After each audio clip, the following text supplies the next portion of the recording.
Welcome to the O'Connor Elder Law channel. I'm your host, Melissa O'Connor. I'm a Florida-based elder law attorney who does estate planning, focusing on long-term care needs, commonly referred to as Medicaid planning, and I do probate, and I do it well. Today I wanted to talk to you about what to do, who to call when somebody passes away.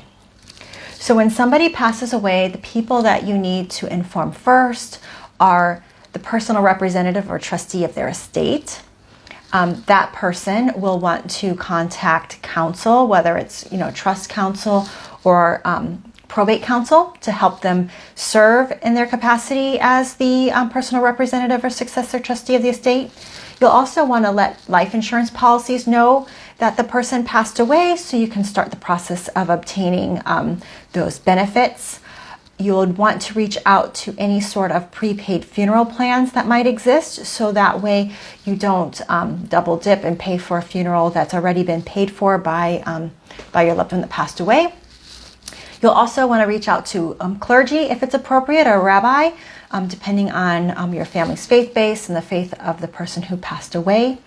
And essentially, the person who has been named the executor of the will or the trustee of their estate, the personal representative, those are all terms for the person who may be in charge.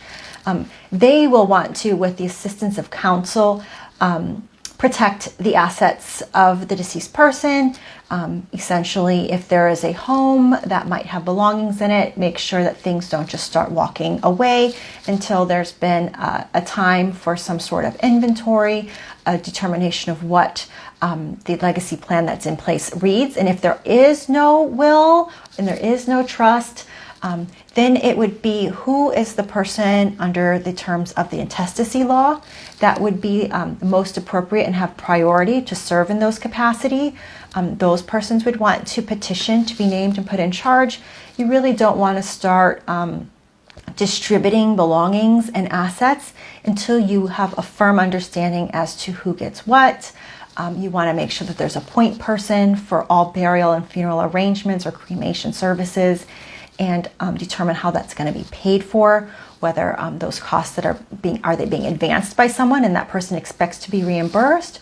Are they prepaid by the person who passed away, or is that going to be a gift that the person who pays for it is going to do on behalf of the deceased person as a gift to them or to their family by having the honor of being able to pay for their burial or their cremation service. These are just the thoughts and people that you need to kind of contact and keep in mind when somebody passes away as to how you're going to be organized and methodically deal with it. Many times people are not in the headspace to be able to make these decisions. That's why it's really important to contact professionals that can help guide you through it, whether it is attorney or counsel for the estate, whether it is a clergy member who's dealt with passing of people before, even funeral home directors. These are people that are somewhat neutral. They don't have the same emotional feelings about the passing of your loved one, and they will be able to help you think and give you process not only your grief, but the next steps of wrapping up one's estate and getting it to the burial process, through the cremation process, through the funeral process, to the point of wrapping up of affairs and essentially distributing a legacy.